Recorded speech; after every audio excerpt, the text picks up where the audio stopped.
సాధారణంగా పత్రికలు అన్న తర్వాత ఎక్కడో ఒక చోట ఏదో ఒక పొరపాటు జరుగుతూ ఉండొచ్చు. కానీ జరిగిన పొరపాటును సరిదిద్దుకోవడం అవసరమైతే వర్తకులకు ఎవరైతే పేపర్ చదివే వాళ్ళు ఉన్నారో ప్రజలకి క్షమాపణ చెప్పడం అనేది ఆ పత్రిక నైజం. సాధారణంగా పత్రికలో తప్పులు రాకుండా చూసుకోవాలి. అయితే నిన్న ఈనాడు పత్రికలో వచ్చినటువంటి ఒక కథనాన్ని సాక్షిలో చాలా విపరీతంగా ట్రోల్ చేశారు. ఏంటి ఆ కథనం అంటే, ఈనాడు పత్రికలో ఎప్పుడైతే భోగాపురం విమానాశ్రయం ప్రారంభోత్సవం రోజు జరిగిందో ఆ రోజున అక్కడ భూములు ఇచ్చిన రైతుల మనోభావాలను ప్రచురించాలి అనేది ఆ పత్రిక ఉద్దేశం.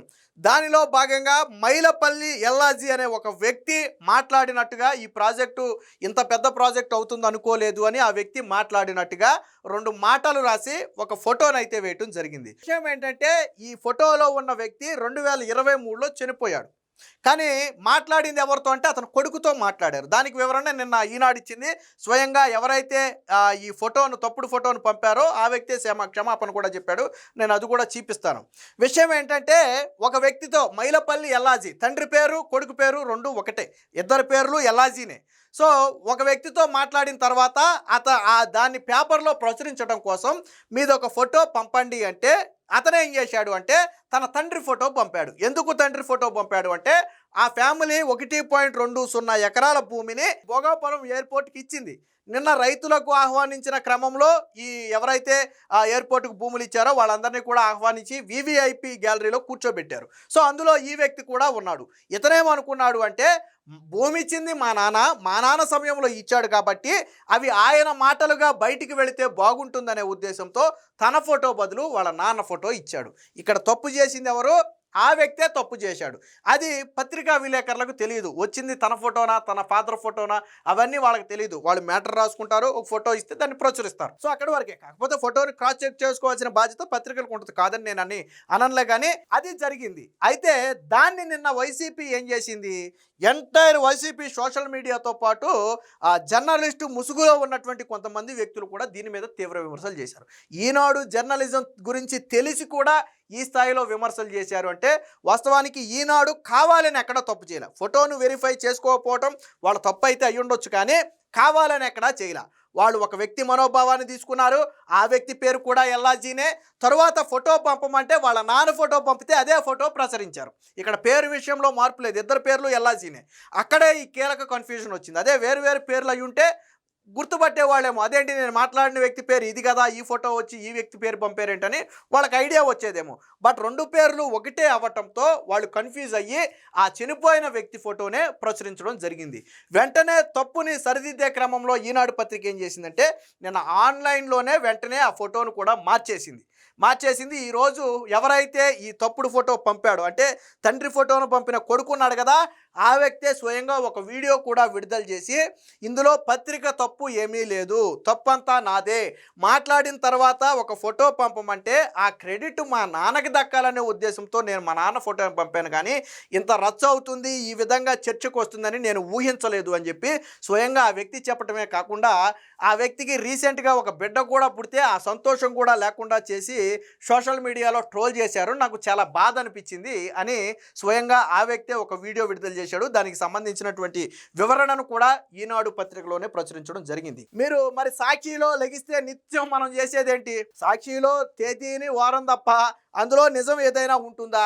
మీకు చిన్న ఎగ్జాంపుల్ చెప్తా. మొన్న ఒక క్రీడకు సంబంధించి, ఏది జూడో క్రీడో ఏదో ఒక క్రీడకు సంబంధించి దొంగ సర్టిఫికేట్ల ద్వారా ఉద్యోగాలు 2017 నుంచి ఇప్పటి వరకు చాలామంది విద్యా ప్రవేశాలు పొందారు, అలాగే ఉద్యోగాలు కూడా పొందారు. వాళ్ళందరి మీద ఎంక్వైరీ చేయాలని చెప్పి ఏపీ ఒలింపిక్ అసోసియేషన్ అధ్యక్షుడిగా ఉన్నటువంటి ఒక వ్యక్తి కోర్టులో కేసు వేస్తే, కోర్టు ఏం చేసిందంటే దీని మీద చర్యలు చేపట్టండి, 4 నెలల్లో నిర్ణయం తీసుకోండి అని చెప్పి కోర్టు ఆదేశిస్తే, సాక్షిలో ఏమని రాశారో తెలుసా? డిఎస్సి అక్రమాలపై కోర్టు విచారణ 4 నెలల్లో తేల్చాలని ప్రభుత్వానికి ఆదేశం అని రాశారు. వాస్తవం ఏంటంటే 2017 నుంచి తప్పుడు సర్టిఫికేట్లు పొందుతున్నారు అని రాశాడు. అందులో ఎక్కువ తప్పుడు సర్టిఫికేట్లు ఎవరు పొందారో తెలుసా? సచివాలయ ఉద్యోగాల సమయంలోనే ఎక్కువ తప్పుడు సర్టిఫికేట్లతో ఉద్యోగాలు పొందారు అనేది ఆయన చెప్పినటువంటి మాట. అంటే గతంలో జరిగినటువంటి పరీక్షలు ఉన్నాయి, జగన్మోహన్ రెడ్డి హయాంలో జరిగిన పరీక్షలు ఉన్నాయి, మొన్న జరిగిన డిఎస్సి కూడా ఉంది. కానీ పత్రికలో ఏం మార్చి రాశారు? కేవలం డిఎస్సిలో అక్రమాలపై విచారణ అని చెప్పి కోర్టు ఏదో కూటమి ప్రభుత్వానికి ఆదేశాలు ఇచ్చినట్టుగా ఒక వార్త రాశారు. అసలు వార్త వేరు. గ్రామ వార్డు సచివాలయాల్లో కూడా తప్పుడు సర్టిఫికేట్లు ఉద్యోగాలు పొందారు. వాళ్ళ మీద కూడా విచారణ చేయమని ఆయన చెప్పింది. కానీ ఆ ముక్క విస్మరించి డిఎస్సి గురించి మాత్రమే రాశారు. అంటే వీళ్ళ జర్నలిజం ఎలా ఉంటుంది అనడానికి అదొక ఉదాహరణ. కానీ ఏ రోజు వీళ్ళు చెప్పరు. మీకు ఈవెన్ జాతీయ పతాకాన్ని రివర్స్లో ముద్రించినటువంటి చరిత్ర వీళ్ళది. జాతీయ పతాకానికి రెడ్ పైన ఉండాలి, గ్రీన్ కింద ఉండాలి. కానీ గ్రీన్ ని పైన పెట్టి ముద్రించినటువంటి చరిత్ర సాక్షి పత్రికది గతంలో. కానీ ఏ రోజు వాళ్ళు సరే అప్పుడేదో బహిరంగ క్షమాపణ చెప్పారనుకోండి, అది వేరే విషయం. సో తప్పులు అనేవి ఎప్పుడైనా జరుగుతూ ఉంటాయి. అట్లీస్ట్ జాతీయ పతాకాన్ని ఎట ముద్రించాలో తెలియదా? ఇదంటే తప్పుడు ఫోటో పంపాడు, దానికి ఒక రీజన్ ఉంది. కానీ జాతీయ పతాకాన్ని రివర్స్ లో ముద్రించినటువంటి చరిత్ర ఉన్నటువంటి పత్రిక నిన్న ఈనాడు పత్రిక మీద పుంకాలుగా కథనాలు రాయటం, సాక్షిలో వార్తలు రాయటం. వీళ్ళు ఇంత చేసి ఇంకో తప్పేంటో తెలుసా? ఆ వ్యక్తి గురించి ఇంకొక తప్పు కూడా రాశారు. స్వయంగా వాళ్ళ కొడుకే చెప్పాడు. అది కూడా ఇందాం ఒకసారి చూద్దాం. ఇది ముందుగా సాక్షి పత్రికలో వచ్చింది. ఇది సాక్షి పత్రికలో రాసింది చూడండి. చనిపోయి దాదాపు 3 ఏళ్ళు అవుతున్న వ్యక్తికి ఈ రోజు మాటలు ఆపాదిస్తూ కథనం ప్రచురించిన ఈనాడు వాస్తవాల కంటే అసత్య ప్రచారాలకే ప్రాధాన్యం ఇస్తుందనే విమర్శలకు మరొకసారి బలం చేకూర్చిందని మాజీ గ్రామ చేపల కంచేరు మాజీ సర్పంచ్ అయినటువంటి మైలపల్లి ఎల్లాజీ 2020లోనే మరణించాడు. ఆయన పెదకర్మ రోజు అప్పటి జనసేన నాయకురాలైనటువంటి లోకం మాధవి స్వయంగా హాజరై నివాళులు కూడా అర్పించింది. అలాంటి వ్యక్తి పేరుతో 2/8/2026న ఇంత గొప్ప ప్రాజెక్ట్ అవుతుంది అనుకోలేదు అంటూ వార్త ప్రచురించడం ఏంటి? ఇది ఎల్లో జర్నలిజం కాదా? అబద్ధపు వార్తలు ప్రచురించడం అలవాటుగా మార్చుకున్న ఈ ఎల్లో పత్రిక ఖాతాలో ఇది మరొక అసత్య కథనం. చంద్రబాబు భోగాపురం ఎయిర్పోర్ట్ క్రెడిట్ చోరీ చేస్తున్నాడని ప్రజలందరికీ తెలుసు. అయినా సిగ్గు లేకుండా ఇలాంటి అబద్ధపు ప్రచారాలకు ఇంకెంతకాలం నీచానికి దిగుతారని చెప్పి ఈనాడు పత్రిక గురించి వైఎస్ఆర్సీపీ అఫీషియల్ పేజ్లో ఒక వార్త రాశారు. వాస్తవానికి ఈనాడులో వచ్చిన వార్త ఏంటో కూడా నేను చూపిస్తాను. ఇది ఈనాడులో వచ్చినటువంటి వార్త. ఇంత గొప్ప ప్రాజెక్ట్ అవుతుంది అనుకోలేదని 2 ముక్కలు రాశారు. సో విమానాశ్రయానికి భూమి ఇచ్చినప్పుడు ఇంత గొప్ప ప్రాజెక్ట్ అవుతుందని ఊహించలేదు. నేను 1.20 ఎకరాలు ఇచ్చా. ప్రారంభోత్సవం చూసి ఆనందంలో తేలిపోయాం. ఇది మా కుటుంబం ఇచ్చిన భూమిలోనే కట్టారని చెప్పుకునే అవకాశం రావడం గర్వకారణంగా ఉందని చెప్పి ఈ ఫోటో తప్పు. వాస్తవానికి అతని పేరు కూడా ఎల్లాజీనే. ఇతని పేరు ఎల్లాజీయే, ఇతని కొడుకు పేరు ఎల్లాజీయే. కానీ వీళ్ళు మాట్లాడింది తన కొడుకుతో మాట్లాడారు. ఈ మాటలన్నీ ఎవరివంటే వీళ్ళ కొడుకు మాటలు ఇవి. వాస్తవానికి అక్కడ వాళ్ళ కొడుకు ఫోటో వేసుండుంటే పేరు ఒకటే కాబట్టి పెద్ద ప్రాబ్లం ఉండేది కాదు. బట్ ఎప్పుడైతే తాను తండ్రి ఫోటో పంపాడో ఆ తండ్రి ఫోటోనే వీళ్ళు ప్రచురించడంతో ఇది మొత్తం కూడా వచ్చింది. ఇందులో ఆపాదిస్తూ ఎక్కడా రాయలా. ఈ రోజుకి కొడుకు చెప్పిన మాటలే ఆయనే చెప్పాడు. ఈ మాటలన్నీ చెప్పింది నేనేనని చెప్పి ఆయనే ఒప్పుకున్నాడు. సో నేను అది కూడా మీకు ఒకసారి చూపిస్తాను. నా వల్లే పొరపాటు, నా ఫోటోకు బదులుగా నాన్నది పంపింది నేనే, వైకాపా దుష్ప్రచారాన్ని నమ్మొద్దు, వీడియో విడుదల చేసిన మైలపల్లి ఎల్లాజీ, ఇతర పేరు కూడా ఎల్లాజీనే. సో తండ్రి పేరు ఎల్లాజీనే, కొడుకు పేరు ఎల్లాజీనే. ప్రధాన కన్ఫ్యూజన్ ఎందుకు వచ్చింది అంటే ఇద్దరు పేర్లు ఒకటి కావటంతోనే వాళ్ళు ఫోటోని పోల్చుకోలేక అర్థం చేసుకోవడంలో మిస్టేక్ జరిగింది. నా ఫోటోకు బదులుగా మా నాన్న ఫోటో పంపింది నేనే, నా వల్లే ఈ పొరపాటు జరిగింది, అందుకే ఈ వీడియో చేస్తున్నా.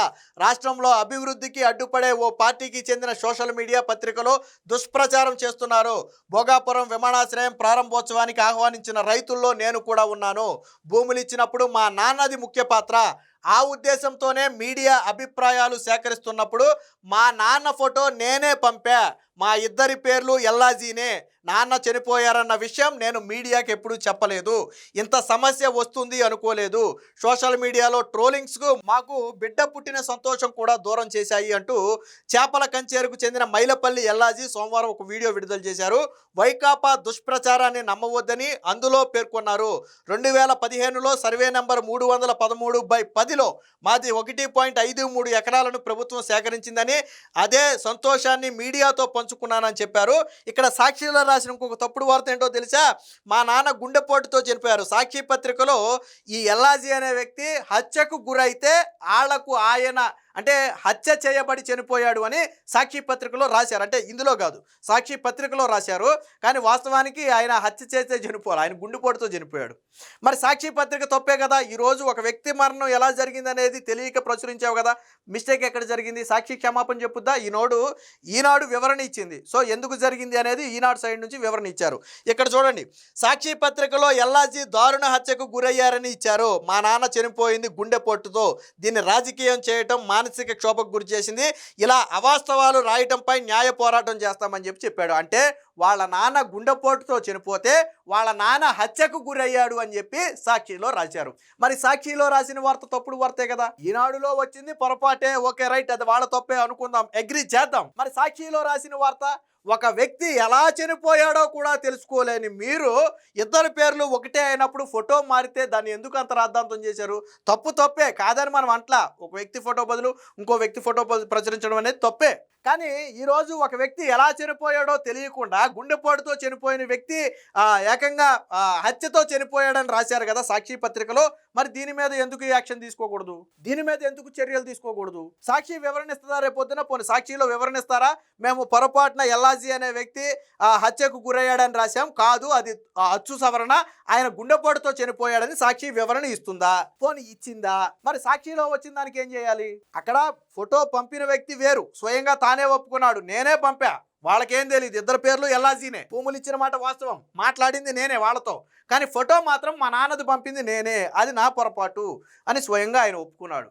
దీనికి ఎల్లో జర్నలిజం అని పేరు పెడితే మరి సాక్షికి బ్లూ జర్నలిజం అని పేరు పెట్టాలా? సాక్షి పత్రికలో నిత్యం జగన్మోహన్ రెడ్డి భజన, జగన్మోహన్ రెడ్డి అనుకూల వార్తలే కదా, మరి అప్పుడు బ్లూ జర్నలిజం అని పెడదామా సాక్షికి? ఎందుకంటే వాళ్ళ పార్టీ బ్లూ పార్టీ కదా, టీడీపీ అంటే ఎల్లో పార్టీ కాబట్టి ఎల్లో జర్నలిజం అన్నారు, మరి వైసీపీ అంటే బ్లూ పార్టీ కాబట్టి బ్లూ జర్నలిజం అందాం. ఈ రోజు రాసిన వార్తను ఖండిద్దామా? వాళ్ళు వివరణ ఇస్తారా కనీసం? సాక్షిలో రాసిన వార్త గురించి ఈ రోజు దీని గురించి ఇంత రాద్ధాంతం చేశారే, ఒక ఫోటో గురించి ఇంత రాద్ధాంతం చేశారే, మరి సాక్షిలో రాసిన వార్త గురించి కూడా మాట్లాడండి. గుండెపోటు ఎలాగ హత్యగా మారిందో అడగండి ఒకసారి. ఒక వ్యక్తి ఎలా చనిపోయాడో తెలుసుకోలేదు వీళ్ళు ఫోటో మారిందని చెప్పి రాద్ధాంతం చేయటం. సో ఇది జరిగింది మొత్తంగా.